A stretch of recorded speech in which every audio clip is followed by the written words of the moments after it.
Maintenant, pour vérité, ça va en 2023, il peut à soutenir. Problème des alités. Problème des alités.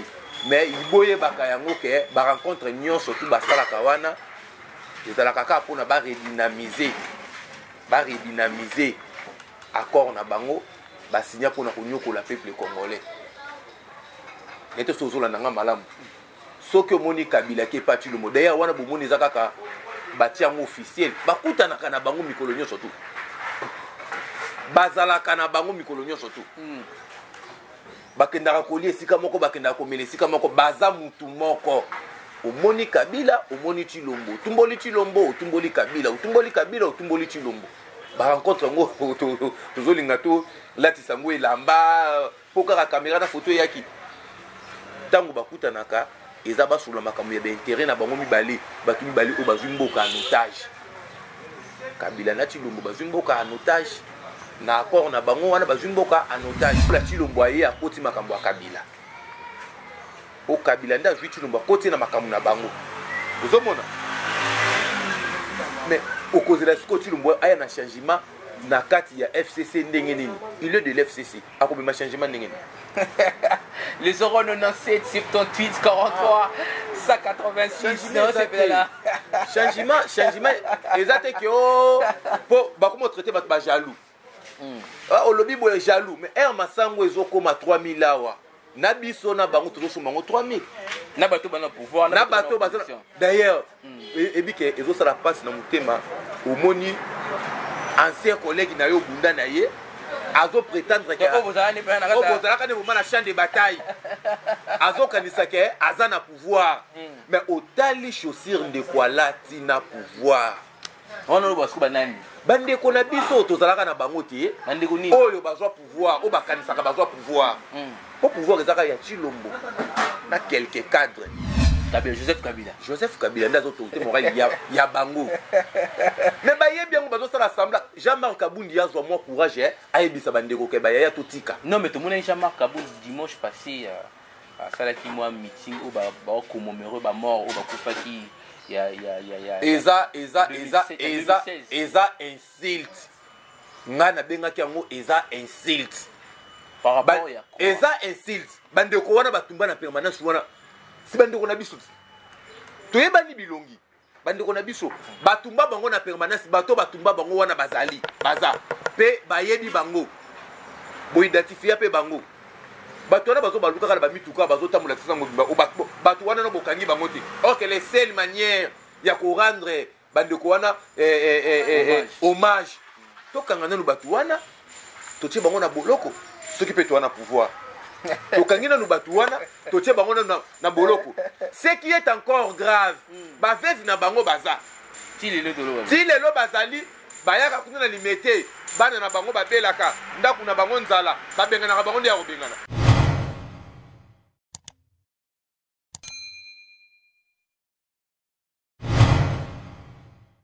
Patrick Moubenga, Yonde véritable digue de Bandal.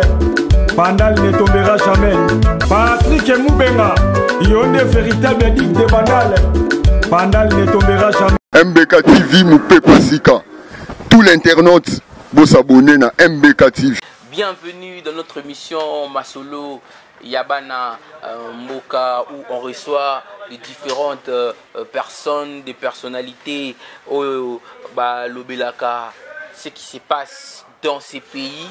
Et lelo to yami mwana mboka moko oya kosola pe makambu ya mboka oya kobeta lisitwali ya mboka na biso lisitwali ya parti moko politique oyebani mokili mobimba tozwi libaku wana lelo to yami na masolo ya bana mboka. Mais avant tout côté masolo, il faut remercier on a travaillé dans bonne équipe. Je remercie toute la grande équipe qui travaille avec moi aujourd'hui dans cette très belle émission. Je vois derrière la caméra l'homme qu'on appelle Jojo Foudaou, c'est lui qui est là derrière la caméra. Yim Tazo coaché, Tazo réalisé l'émission. Et puis Moutako Montango, faut te remercier quand même. Lui c'est Jules Colbis. Je te salue mon vieux. Et puis Moutako Yam sur internet. Parce que l'émission passe aussi sur internet. Je vois MBK TV, Patrick Moubenga de Bourges, mon boss. Merci beaucoup mon vieux. et puis toute la grande équipe de Zondo TV. Je vous remercie, mais cela n'empêche pas aussi, il y a coupé ça. Baimbo Kabatumsu, Balandarabiso, Obakomelabiso, un message, on repose à Binombote.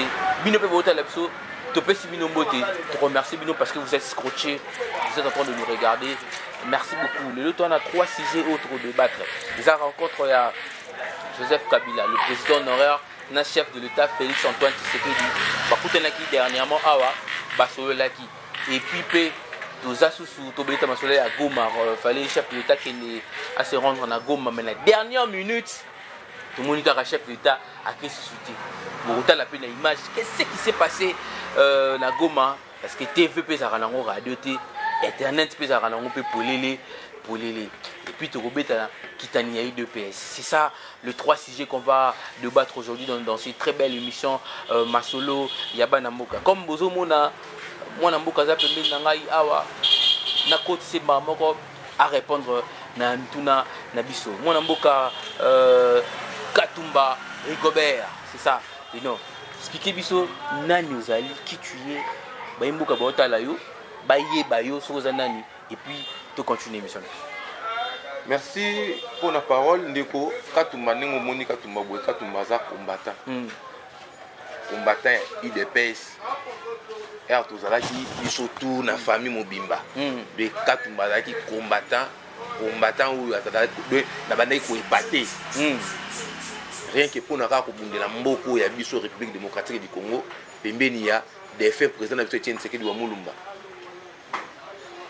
2004 déjà dans le président cellulaire, 2008 déjà dans la commission sectionnaire, 2015 dans la commission fédérale et aujourd'hui je suis le secrétaire national chargé de la jeunesse de l'UDPS, le peuple, le parti cher à Papa Valentin Moubaki et Numbi. Ok, on aura le temps de parler de ça. Tokota, Namuzino, Anala, t'en fais pas. Mais la ligne qui expliquait Baimbo ka rencontre il y a Joseph Kabila, na président de la République, Félix Antoine Tshisekedi. À chaque fois, tout un plus, tout le peuple a bénéficié, tout le peuple a lié, tout le peuple a moins impact, mais tout le monde impact depuis tant de rencontres. Est-ce que les rencontres est tout haut? Tu recouper ça, une chance, tu recouper le peuple se retrouver, tu recouper que tout ira bien ou un organique de ça. Non, bandeko ebele bazo sala ka ba illusion. Ya Kemboke ko bonga, mboke ko sala boye. Mboke bonga eza soué à congolais nyon surtout. Peuple nyon surtout azela mboka na ebonga. Maintenant bandeko ba otambusa mboka oyo. Peut to bike to zela mboke bonga na bango, mais je ne crois pas. Na ndenge ni croire, c'est ça le problème. C'est là que tu kinga motuna zela to continuer ngo bien. À chaque fois bakuta naka, so kanisi ke bakuta na rapport na intérêt ya peuple congolais. Non, non, bakuta na rapport na ko redynamiser accord na bango basigna. To accord on peut ça mon même c'est moi. Bakenda selon les oyoki. Babimisa moko, babimisa misatu, babimisa combien souka et kobima nyonso pour vérité za ka teti. En 2023 il peut ça soutenir. Problème égalité. Problème égalité. Mais il boye bakayango ke ba rencontre nyonso tout basala kawana. Ezalaka ka pour na ba redynamiser. Ba redynamiser accord na bango ba signer pour na konyoko la peuple congolais. Nete sozola nanga malamu. Soki moni Kabila ke pati le mode ya wana bomoni zakaka bati yango officiel bakuta na kana bango mikolo nyonso tu. Bazala kana bango mikolo nyonso tu. Bakendaka kolie sika moko bakendaka komele sika moko baza mutu moko. Omoni Kabila, omoni Chilombo. Tumboli Chilombo, tumboli Kabila, utumboli Kabila, utumboli Chilombo. Ba rencontre ngo tozolinga to lati sango elamba pokaka caméra na photo yaki. Tango bakuta naka eza basula makambo ya intérêt na bango mibali, batu mibali o bazwi mboka en otage. Kabila na Chilombo bazwi mboka en otage. Na accord na bango wana bazwi mboka en otage. Rien que ce bakutani eza ndenge nini. Nga kotoyo tokanaki boye na moni fo komo tenga mai pa bité mona mai eza bomote ndenge na saki boyo le kaka kota sima kuna bongo to chabu esili ya o peuple o kuna bazo kufana nzala o boye ya malonga vraiment ezala tina masolo na bango bakuta na kawa. Donc tout le peuple a se retrouver na bona peuple a kotika la ko se retrouver na rencontre moko te ya Chilombo na Kabila. tant que bazala bango mibale bakutanaka bango mibale wana eloko moko ekosalama eza te ya malonga mponga nazela yango te mpa na bango. Kabila asali 18 ans eloko echange na mboka eza te. Guerre ezalaka na alternance quand même. Alternance yango tozolobaka wana oyo tozolinga tolatisa yango elamba wana. Est-ce que na Congo tokobeta masolo ya ba alternance? Pour na 2011 tozwaka yango te. Tshisekedi avait gagné les élections. Pour na nini na Tshisekedi Etienne avait gagné les élections en 2011. Volonté wana osala alternance wana ezalaka te. 2006 Bemba gagnaki. Basala qui a monté pour le. On a saigné le bas Kabila. Problème Seni papa. Je me trompe pas. Eza la CI. 2011 c'était Eza la CI. Eza la Seni ngane biso ke alternance ezate o toujours vivre na continuité ya pouvoir ya Kabila. Continuité ya pouvoir ya Kabila. De Kotilombo wana azokumba pouvoir ya Kabila. Azobati la pouvoir ya Kabila. Esili. Esili.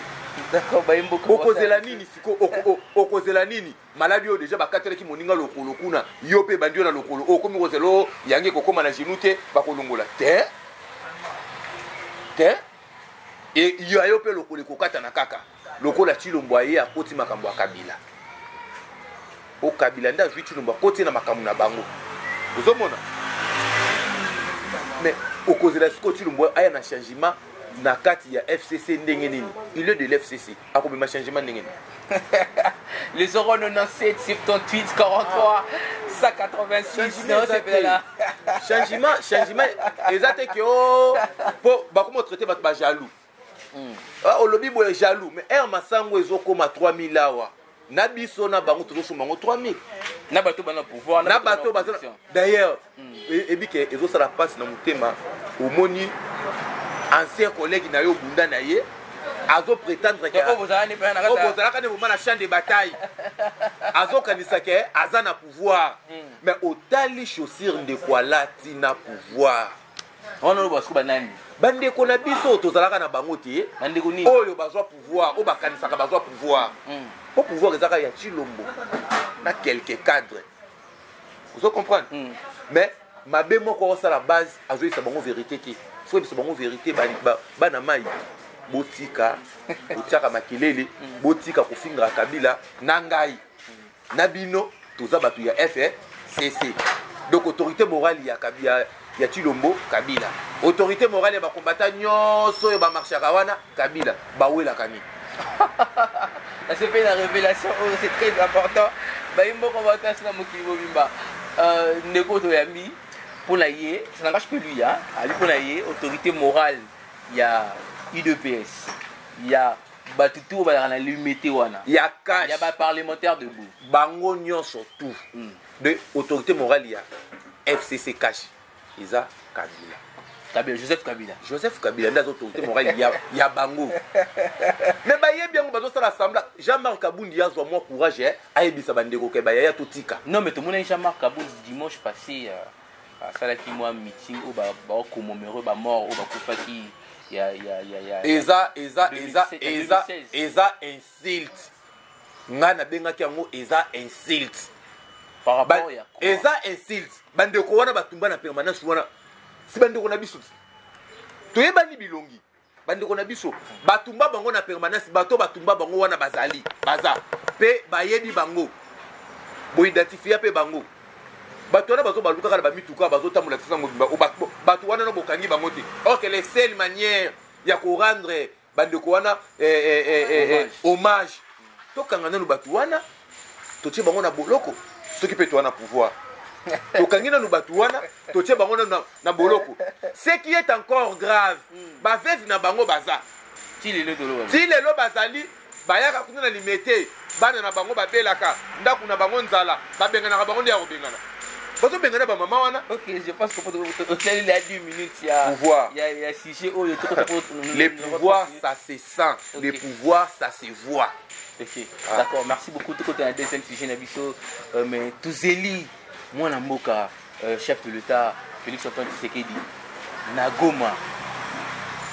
Touzeli et le côté Salami Ayeti pourquoi il était bon, c'est spécial pour le coronavirus et puis sécurité qui assurer vraiment ça se comprend la ligne au faire comprendre beaucoup un chef de l'état zolo ba sécurité za assuré te sort ni bandi kona biso siko ya babeni na babutembo bazo vivre kuna na bato ba bandal non un chef de l'état te to tanga no bandi kona biso wana un chef de l'état zolo ba sécurité za assuré te bandi ko babutembo beni ba ko vivre ndenge ni te eza sécurité te kuna déjà babaye ko leka ki sasa po ki sape da na mona zo leka ba olo la déjà aleki déjà bazo te molele ba te ngana mona ki na bloc na bandani bato la kisa dollar et mati et on est déjà ibandeli ko baye mutu et bandeli déjà ko baye mutu non mais il a fait que une année et demie papa Congo za kombite Kabila tiki mboka na Congo comme le gens totika ba jewana ya olobaka Kabila tiki boye Muze Kabila abandi na rébellion na est tina Kisasa akuti na banque centrale wana eloko te pas même $100 à pambo akuta kati masalaka combien de mois pour bon sa salaire à soda masalaka combien de mois pour ça la cantine populaire batbalia asalaka combien de mois pour ça la service national hier akuti soki 1 milliard combien na banque wana 1 milliard combien na banque wana oyo ndekone Kabila tikela ki ekuna na banque ba vide nyonso po et ça nini 1 milliard wana to basiko esalini po bolo bika ko mboka inani bo 1 milliard wana oyo batikela ki bango base na ngoni ba 57 millions na maboko ya Jamal bon ba oto ki anda mundambo wana oyo mususu ezana ba poche ba piquer combien Congo na pasi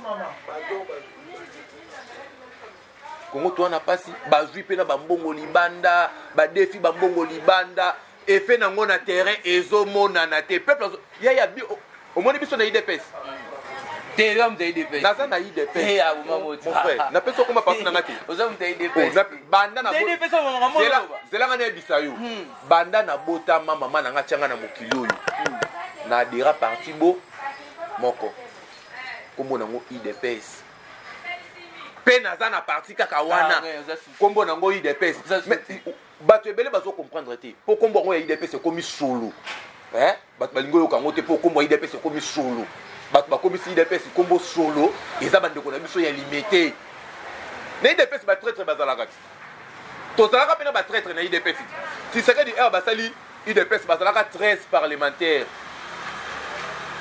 oya kufi oya trahir oya longwe oya sali boy basali ba trahison na bango tseke datikalaki ye moko muta azo défendre idéologie o basali laki IDPS ye ba père fondateur tozolanda tseke di akufi ba traître ba yeko na sima chibala kendaki asa traître mais traître oyo batu fu ba tia miche o a trahir IDPS azali visible o bazolanda na sima pas que tu c'est pas nous sommes à la télé mon frère banda to bandi émission to fingi mututé mais ce n'est biso que na IDPS faut baluka traître na bango aza wana noto sunga bandi côté traître ya IDPS aza musika te traître IDPS c'est Chilombo tu veux pas de quoi mon frère tu veux pas de quoi po bazoluka traître po nakamwa na moyo bazobundisa kabundi kuna bazobundisa Jean-Martin traître balanda kabuya autre kabundi baza na service ya mutu moko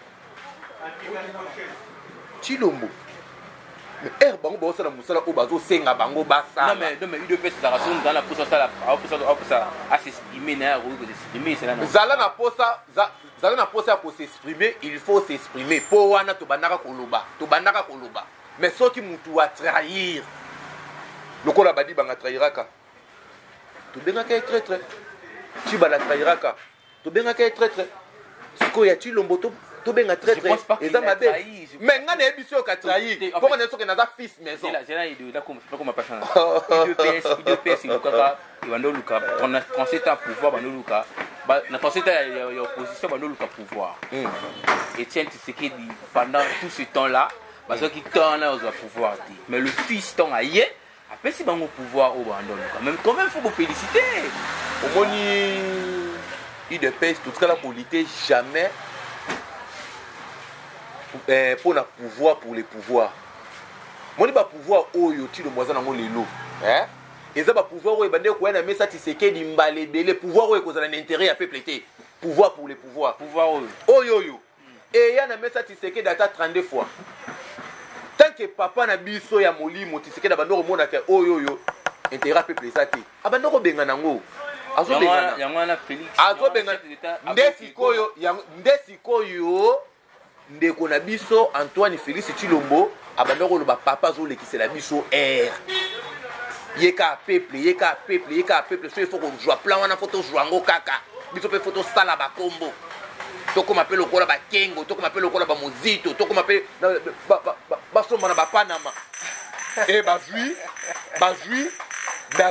ba ke ko jouango bazui na kombo nini ba ke na kombo ya batu ya IDPS kombo batu ba kufa kombo batu ba kombo ba aveugle kombo batu ba tikana ba koka kombo batu ba bungisa ba bien le quoi tozaka la kombo wana IDPS expliquer batu UDPS obeta batu expliquer batu qu'est-ce qui s'est passé à l'époque UDPS et comment UDPS lelo et puis parce que nous on obeta comme ça UDPS ils sont à chaque fois et puis expliquer biso parce que tobeta masolomo avant caméra moramba ya ni peut-être c'est qui d'akufa qui au lieu regrettera sikoyo balela peut-être c'est que du bien té je pense que expliquer baimbo ka bota la biso pour te tirer la 10 minutes ndeko IDPS ezalaki parti oyo etambusamaka na mibeko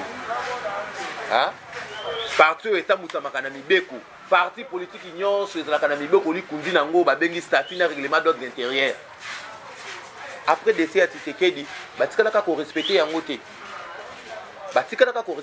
te ndo omona mbunda wana ezobetela bango ti lelo biso toyesaka bango papa lokola bino bobo korespecte règlement lokola bino bobo korespecte statut biso tokozala na bino te ndo mona totalaka bango na musika même bitumba wana ndo omoni bazo continue nango lelo Tshilumbu Kabuya boye tant que ba respectaka yango te des autres kozalaka pa na bango nde baza wana Tshisekedi akufa tozolanda bambula soki misato soki mibale to regretta ndenge vi akufa azalaki papa na biso ya politique po Tshisekedi azalaki plus que papa na biso biologique po bitumbo Tshisekedi bande ko bunda papa na nga hotel mata bundango koko na nga hotel mata bundango de muto azo défendre mboka na bande ko pesa ye mutema ya makasi et akufi batie mozolete Tshisekedi wapi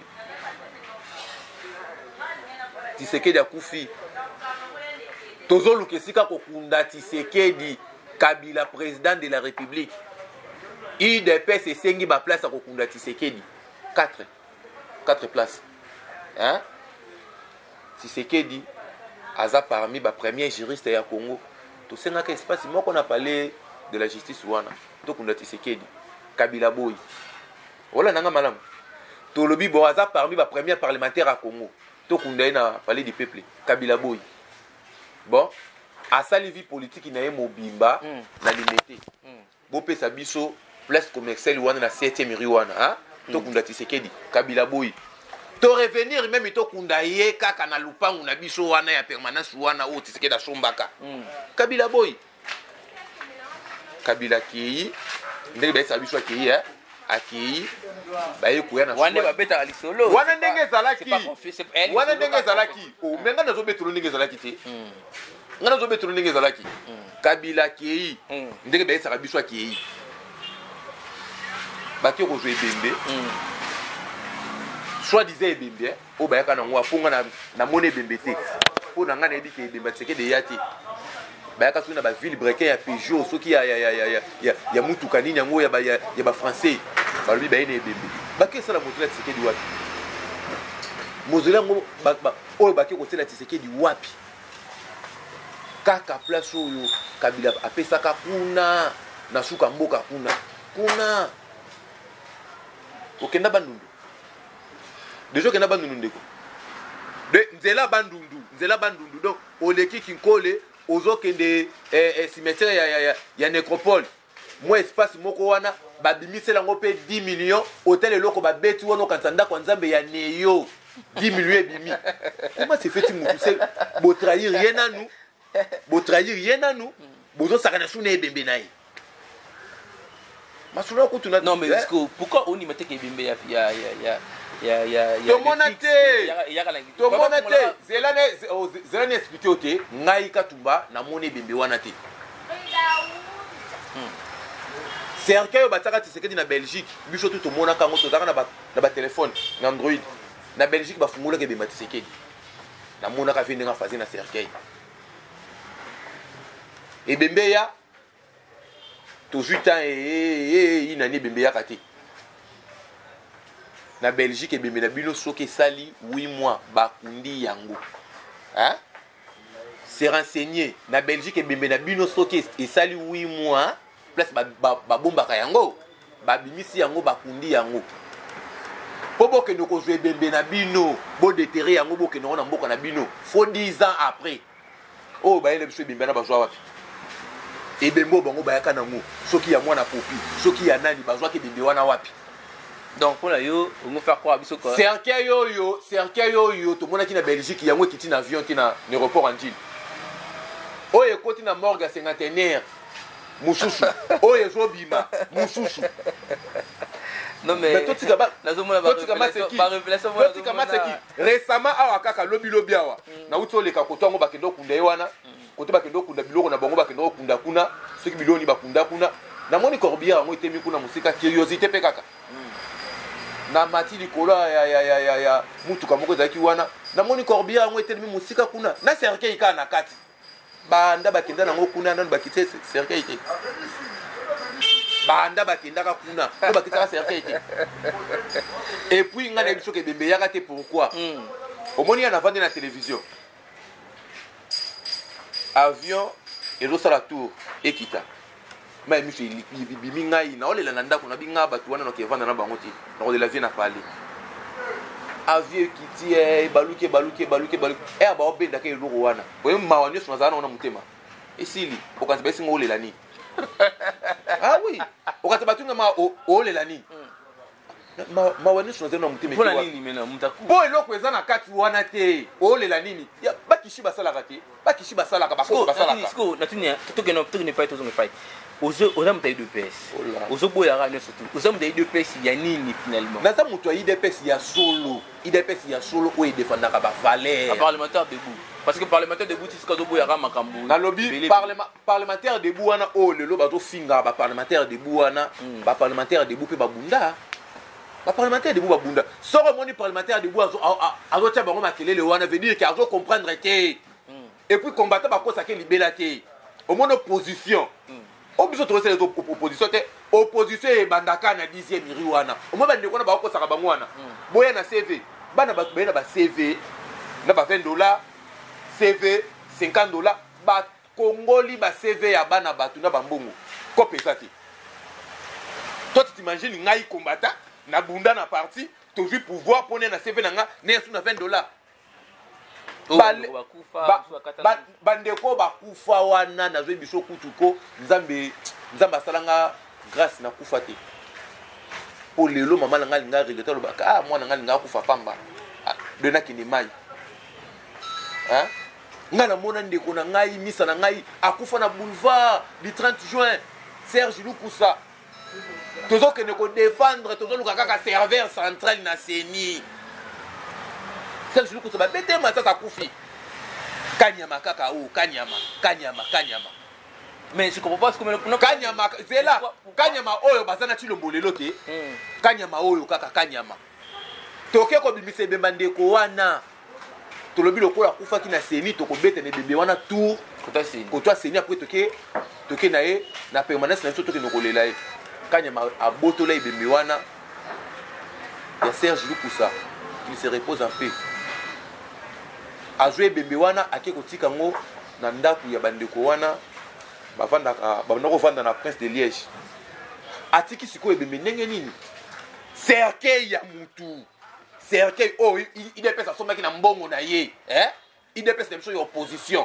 tosombaka cercueil na biso bazwa cercueil wana babwaka yango babwaka nde ebembe ya kobwaka boebu moni vitre ezaka likolo ya cercueil nyonso nelongi ya tozalaka na bango bayebi soki nazokosa kanyama abwaka ebemba ndeko wana bawo tozokomemore bamor na biso batumbaki na permanence wana bosaka na bato tout ce qui est na 4 minutes 5 minutes pour aussi ça je préfère que tout clôturer. Donc qu'est-ce qu'il faut faire pour tout le monde na situation oyo no zoloba parce que yo tozoloba situation oyo tozana ngona mboka na biso Congo lelo mutu apesi déjà piste ya solution aza moko président Valentin Mubaki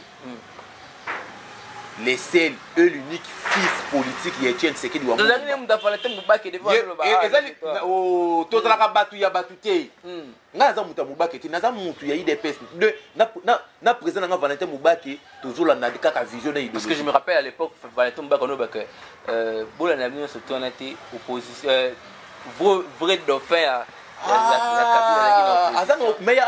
est-ce que Azaki na idéologie depuis Kalato Azalaki na idéologie depuis Kala soit à l'Obenega Azalaki na idéologie mais ne bamboka musu aza déjà prophète ya munene président Valentin aloba yango et puis président Valentin a pesi lisusu prise de social bi photo kende conférence internationale sur la RDC ozolanda dialogue tokobenga wana bakombono mais photo kende table ronde internationale sur la RDC ayebi ke ana force ayebi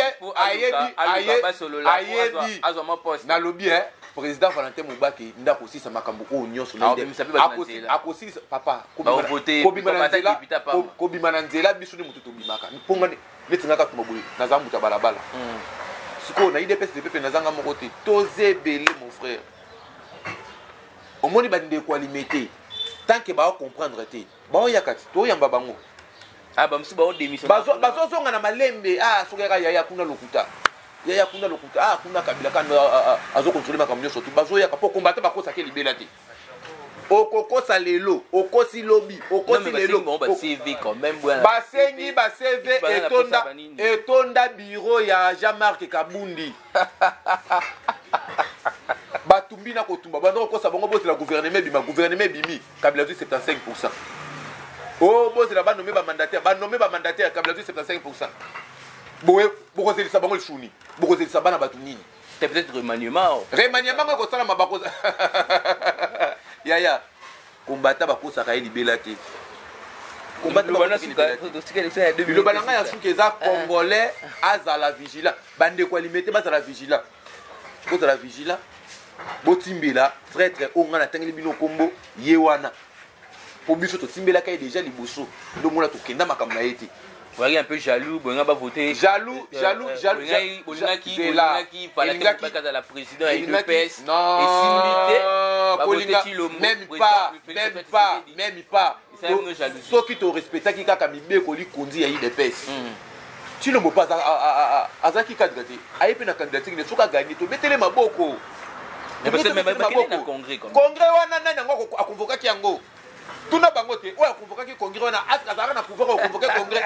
Les 097 58 43 186 ba numéro ya wana. Bobenga biso ba imboka wana pour ça bakutana na Katumba, il est là. Et puis on va le recevoir dans ce numéro, dans un autre numéro, un autre capé numéro de téléphone. Numéro de téléphone. Bande ko belé bazana ngo mena bakisela ba o bazwa na noter. Plus 243 89 77 17 152. Plus 243 89 77 17 152. Wa numéro na moko. So bengi ka moko ya bangai. On va te recevoir. Benga ngato sula, ba benga to sula makama mboka. Kombata o comprendre makamo bien te. Po eza pena ndeko muso utakine ka jimbelenge. Vitesse ayi kisasa alinga kimboka na IDPS aki ko se retrouver déjà IDPS déjà bateka. Sula makame bele. Bande ko na ba benga ndenge misu ba benga ka nazo laver bango mémoire. Toza ko exorciser bango malembe ba ozonga malembe na part. D'accord, merci beaucoup TV Zangonga, tout auteur Yambayo, semaine prochaine tout sur l'ango se souvient. Quant à moi je vous dis merci, toujours continuer balade na biso parce que faut te coûte ça inviter Moussa à un ami on a biso dans nos murs pour que tout solo la maramba na biso. Merci beaucoup. MBK TV Moupé Pasika. Tout l'internaute vous s'abonner na MBK TV.